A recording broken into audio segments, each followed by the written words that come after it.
इतना दर्द के बाद भी मुस्कुरा रहा हूं, देख जिंदगी तुझे कैसे हरा रहा हूं। जब हार्दिक पांड्या को मुंबई इंडियंस का कैप्टन बनाया गया तो लोगों ने क्या क्या नहीं बोला, क्या क्या नहीं कहा। छपरी से लेकर के नीम का पत्ता करवा तक है कहा, फिर भी हार्दिक हंसते रहे। लेकिन फैंस के ऐसे रिएक्शन ने हार्दिक के फॉर्म को ले डूबा और मुंबई इंडियंस की कैप्टनसी भी अपने कैलिबर के हिसाब से नहीं कर पाई। फैमिली में भी प्रॉब्लम था, जिस वजह से मुंबई इंडियंस का परफॉर्मेंस इतना खराब रहा। इसके बाद लोगों ने और ट्रोल किया, लेकिन हार्दिक हंसते रहे और हर दर्द का बदला T20 वर्ल्ड कप में ले लिया। As a bowler, as a batter complete perform किए और वर्ल्ड कप जितवाने में अहम रोल निभाए। और अंदर इतना दर्द था कि अपने आप को नहीं रोक सके और टूट के रोने लग गए।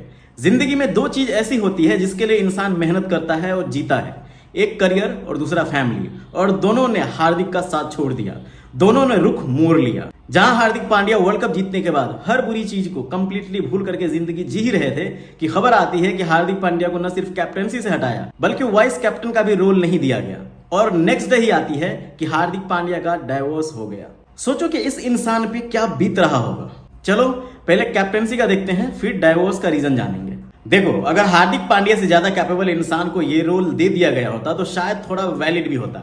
अगर रोहित शर्मा T20 में रहते और उन्हें कैप्टन बना दिया गया होता तब भी चलता, बट हार्दिक की जगह सूर्या को कैप्टन बनाना किसी को समझ नहीं आ रहा है। और ये तो चलो एक टाइम के लिए मान भी लेते हैं कि चलो ठीक है, but Shubman Gill vice captain कैसे? ये हजम नहीं हो रहा है। हार्दिक पांड्या की कैप्टनसी में गुजरात टाइटन एक बार चैंपियन रही और एक बार रनर अप रही, जबकि शुभमन गिल के कैप्टनसी में सेमीफाइनल तो छोड़ो 8वें पोजीशन पे गुजरात चली गई, सिर्फ एक हार्दिक पांड्या के चेंज होने से। फिर भी शुभमन गिल को वाइस कैप्टन बनाया गया। वाह गौतम भाई, आपके लिए तो क्लैप बनता है। पहले तो ऋतुराज को टीम में सिलेक्ट नहीं किया और फिर हार्दिक पांड्या को कैप्टनसी से ही निकाल दिया। मतलब एक बार के लिए अगर ऋतुराज को टीम में रख करके वाइस कैप्टन बना भी दिए होते तब भी थोड़ा वैलिड लगता, क्योंकि शुभमन गिल का फॉर्म एक साल से बिल्कुल अच्छा नहीं चल रहा है। एक शेल में वो खेल रहे हैं। ऐसा तो नहीं है कि गौतम गंभीर न्यूज में बने रहने के लिए उल्टी पुल्टी चीजें करने लग गए हैं।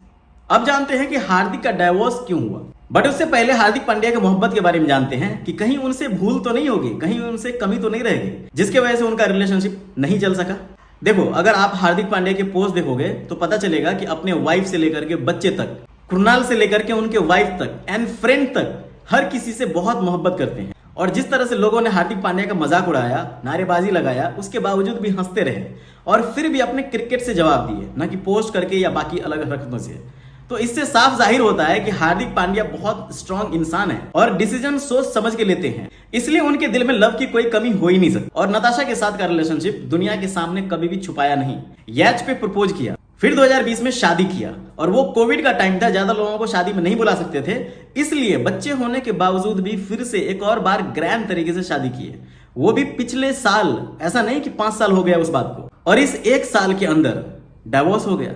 उस एक साल में 6 महीने तो ऐसे ही निकाल दो, क्योंकि IPL के पहले से ही दोनों में टेंशन है। और सोशल मीडिया पे नताशा ने हार्दिक का नाम भी हटा दिया था। और IPL में भी जो नताशा पहले हरदम चीयर किया करती थी IPL में स्टेडियम जा करके, इस बार नहीं की।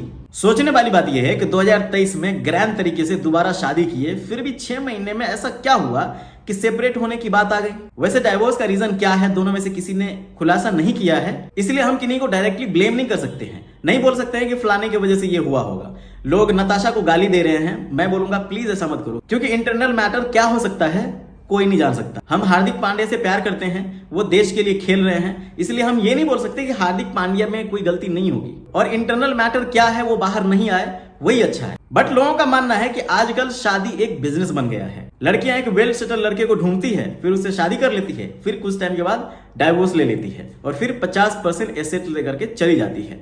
मतलब कि मस्त स्टार्टअप हो गया है। सुनने में आया है कि हार्दिक पांड्या के 70% प्रॉपर्टी नताशा को चला जाएगा। यार ये कौन सा लॉ है, समझ से बाहर है। मतलब कि एक लड़की अगर 10 अलग अलग लड़के से 10 बार शादी कर लेती है, उसके बाद डाइवोर्स ले लेती है, तो उस 10 लड़कों का 50-50% प्रॉपर्टी उस लड़की को चला जाएगा। आपको नहीं लगता ये लॉ सही नहीं है?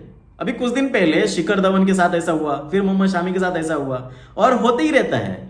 मतलब अब जब भी कभी हार्दिक पांड्या, शिखर धवन या मोहम्मद शामी फिर से शादी करते हैं और वो लड़की फिर से डाइवोर्स दे करके चली जाती है, तो फिर से इनका हार्ड अर्न मनी 50% उस लड़की को चला जाएगा। वाह, ऐसे तो बहुत लड़कियां इसे बिजनेस ही बना लेगी। और अभी तो ऐसा लग रहा है कि जैसे डाइवोर्स का सीजन चल रहा है, जहां देखो यही न्यूज देखने को मिल रही है। अब तो ऐसा हो गया है कि इंटरनेट पे डाइवोर्स दिया जा रहा है। ऐसा लग रहा है कि शादी नहीं बल्कि धंधा बन गया है, ये चलता फिरता बिजनेस। इमोशन की कोई कदर नहीं, एक जो बंधन था उसकी कोई कदर नहीं। और रिसर्च के अकॉर्डिंग जो शादी जितनी टाइट बजट में होती है वो उतना टिकता है। मतलब कि जितना ज्यादा शादी में खर्च होगा डाइवोर्स का चांसेस उतना ज्यादा बन जाएगा। ट्विटर पे मैं देख रहा था कि किसी ने सवाल किया कि डाइवोर्स का रीजन क्या है, तो किसी ने जवाब दिया था कि मैरिज। और बहुत लोग रोनाल्डो का एग्जाम्पल भी दे रहे हैं, no marriage no divorce no problem. देखो वैसे ये किसी भी तरीके से सही नहीं है, शादी तो होनी चाहिए वरना ये दुनिया किसी और ही डायरेक्शन में घूमने लगेगी। और मैं नोटिस किया हूं कि ये डाइवोर्स वाला सिस्टम ना सिर्फ सेलिब्रिटी के साथ ही ज्यादा होता है। मैंने आज तक अपने नजरों के सामने रिश्ता टूटते हुए नहीं देखा, न ही किसी रिलेटिव्स के बारे में सुना हूं कि फलाना का रिश्ता टूट गया, तलाक हो गया, डाइवोर्स हो गया। क्या आपने देखा है जिस तरीके से न्यूज में देखते हो कि फलाने सेलिब्रिटी का डाइवोर्स हो गया, उस तरीके से अपने अगल बगल में देखते हो? Please comment. एंड लास्टली हार्दिक भाई, हम सब आपके साथ हैं। प्लीज आप इस सिचुएशन में वैसे ही डील करना जैसे आज तक आप करते आए हो। अपने काम से जवाब देना, काम पे फोकस रहना, और बहुत जल्द वो टाइम आएगा जब आप इंडियन टीम के कैप्टन रहोगे और आपका लव लाइफ भी अच्छा रहेगा।